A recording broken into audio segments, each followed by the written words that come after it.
One life changed eternity. Welcome to Justice and Glory. Together. Picture the hill outside the city walls.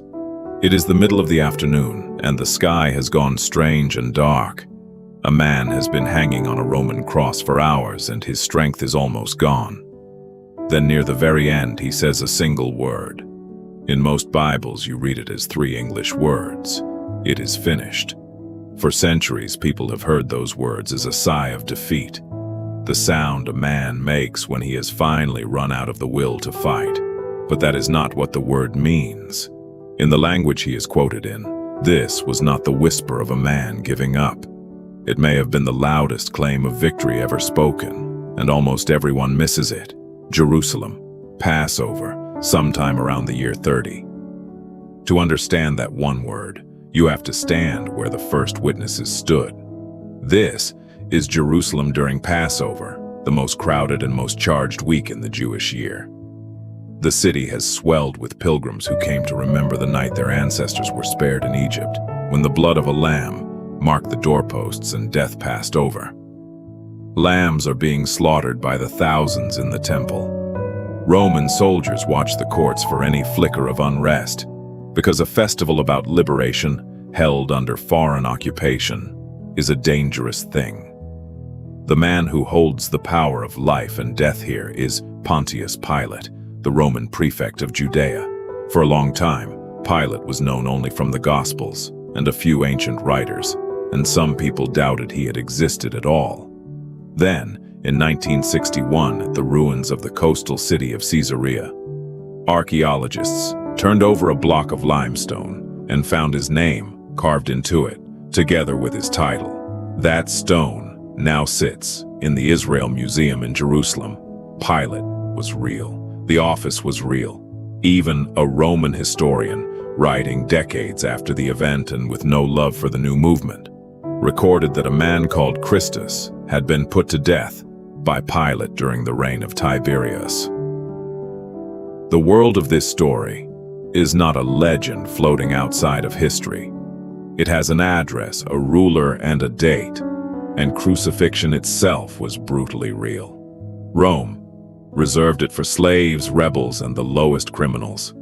It was built not only to kill, but to humiliate, to leave a broken body on display in the open until it was gone. For most of history, we knew this only from written descriptions, until 1968, when construction workers north of Jerusalem broke into a first-century tomb at a place called Givat HaMivtar. Inside, in a stone bone box, an archaeologist named Vasilios Tsafaris found the heel bone of a young man with an iron nail still driven through it. The nail was almost 12 centimeters long, and fragments of olive wood still clung to its tip. The man's name was scratched on the box, Yehohanan. To this day, it remains the clearest physical evidence ever found of a person executed exactly this way, in exactly this place, in exactly this century. Scholars still argue about the precise position of his body on the cross, but the nail through the bone is beyond doubt. When we speak of the cross, we are not speaking of a symbol. We are speaking of iron and wood and human bone. Now come back to the man dying above the crowd. The account that preserves his final word is the Gospel of John, written down decades after the event. John tells us Jesus knew the end had come, and he records something very deliberate about the sequence that follows. Just before the last word, Jesus says that he is thirsty. There has been wine offered to him before this. Earlier, according to Matthew and Mark, he was given wine mixed with gall, and in another telling wine mixed with myrrh, the kind of drink meant to dull pain and cloud the mind. He refused it. He would not go numb. But now, at the end, when a jar of ordinary sour wine is standing near the cross, the cheap wine vinegar that Roman soldiers and day laborers drank to cut their thirst in the heat, he asks. Someone soaks a sponge in it, lifts it on a branch of hyssop, and holds it to his lips. That small detail is not an accident, and the first readers would have felt it. Centuries earlier, a psalm attributed to David, had described a righteous man surrounded by his enemies. And in it were the words, "For my thirst they gave me vinegar to drink."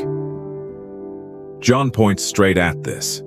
He tells us that Jesus spoke so that the scripture would be fulfilled. In John's telling, even the thirst, even the sour wine, is the closing of a loop that had been open for 1,000 years. And then, having taken the wine, Jesus says the word. He bows his head, and the gospel says he gave up his spirit. Notice the order of it. He does not collapse and then die by accident. In John's account, he finishes something, and only then does he let go. The dying is not the thing that happens to him. The dying is the last thing he does. So what is the word? In Greek, the language, the Gospel of John, comes down to us in those three English words are a single word, Tetelestai. It comes from the verb teleo, which means to bring something to its end, to complete it, to accomplish it, to carry it all the way through to the goal it was aiming at. And here's the first thing most people are never told. This is not the same as simply stopping. The root behind the word is telos, and telos does not mean the place where something quits. It means the point something was always moving toward. The finish line, not the collapse, the destination, not the exhaustion. When a Greek speaker said Tetelestai, he was not saying it is over. He was saying it has reached exactly what it was for. You can see how ordinary this word was by how ordinary people used it.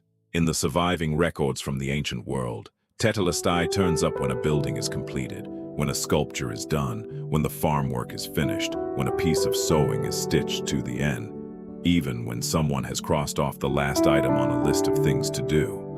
It was the word for a job truly finished, not abandoned, not almost, done, and the grammar sharpens it even further. Tetelestai sits in a Greek tense we call the perfect, and English does not really have it. The perfect tense describes an action that was completed at a moment in the past, but whose result goes on, standing in the present, permanently, without needing to be repeated. So the nearest we can come in English is something clumsy like, it has been finished, and it stays finished. It stands accomplished. What was done is done, and it will never need to be done again. Hold those two facts together and the whole scene turns. He did not say, "I am finished." That would mean the man was spent, used up, beaten. He said, "It is finished. The work is finished." There is a world of difference between a runner who drops because he cannot take another step and a runner who crosses the line he was aiming at the entire race and stops because there is nothing left to run. The word Jesus chose is the second one. Now, if you have heard this passage preached, you may have heard something more specific than this. You may have been told that Tetelestai was a business word, that merchants in the ancient world stamped it across a bill to mean paid in full. The debt is settled, nothing more is owed. And the picture is beautiful. Jesus, they say, was crying out that the debt of human sin had been paid down to the last coin. It is one of the most repeated claims in modern preaching about the cross. It is also a claim worth handling honestly, because the evidence for it is far shakier than most people are ever told. Here is where it began. In the late 19th century, scholars in Egypt published a large batch of ancient receipts, and the idea took hold that these documents were marked with a form of this very word to mean paid. In the early 20th century, an influential Greek reference work repeated it, and from there it spread into pulpits across the world and has been passed hand to hand ever since. But a New Testament scholar named Gary Manning, who teaches Greek and was writing a commentary on the Gospel of John, went back and examined all of the receipts the claim rests on, more than 300 of them. And what he found was that almost none of them carry the word Tetelestai at all. They carry an abbreviation. And on the handful of receipts where the scribe wrote the word out in full, it is a different word, tetelonete, which means paid as taxes. It comes from the word for a tax collector, which makes perfect sense, because these were tax documents. Since the 1930s, the specialists who cataloged these papyri have agreed that the word on them is not the word Jesus spoke. Manning went further. He searched for Tetelestai used anywhere in the ancient record to mean a debt, paid in full, and he did not find it. And there is one last quiet clue that matters. This paid in full idea appears nowhere in the writings of the early church, nowhere in the medieval commentators, nowhere in the reformers. Not a single ancient Christian writer connected the word to a receipt. It is a modern reading, built on a reading of the papyri that the experts themselves corrected almost 100 years ago. That does not make the cross mean less. It means we should let it mean what the text actually says, rather than resting the whole weight of it on a memorable story the evidence will not carry. And when you look at what John himself points to, the meaning is not smaller. If anything, it is larger, because John has been telling us all along what was being finished. Long before the cross, Jesus keeps using this same family of words to describe one thing, the work his Father gave him to do. My food, he says early in the Gospel, is to do the will of the one who sent me and to finish his work. Later, he speaks of the works the Father had given him to complete. And on the night before he died, praying, he says, I have finished the work you gave me to do, and he says it while he is still alive, still speaking, as though the outcome were already certain. So, when the same word returns on the cross, it is not a stranger. It is the last note of a melody John has been playing since the first chapter. The work is done. The thing he was sent to do has arrived at the point it was always moving toward. And look closely at how John frames it at the very end. He says, Jesus knew that all things had now been finished, so that the scripture would be fulfilled. In the Greek, those are two closely related words placed side by side, one for the work being completed, and one for the scripture being fulfilled. And John lets them echo each other on purpose. Two things are finishing in the same breath: the task and the promise, the life's work of one man, and the long thread of expectation running back through the whole of the Hebrew scriptures. This is not a new or fringe reading. It is how the church understood the word very early.